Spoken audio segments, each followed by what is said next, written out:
sana gelişmen, başka gün ile alışman, yanlışlan ile görüşmen, ağlama ölümmen. Geçilmeyecek günedir gözümden yaşa yol versem, çepimdeki kitabı yapar gözümde yaş olsun. Yüreğim urup dursa özge elim bağlaman, yeşil zamarım sensin senem hiçim ağlamam.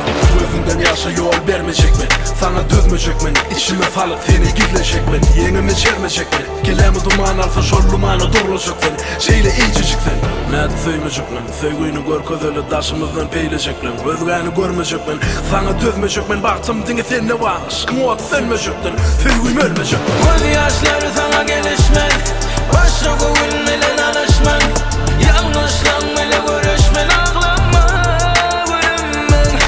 Göz yaşları sana gelişmen, başka gün ile alışman, yanlışlan ile görüşmen, ağlama ölümmen.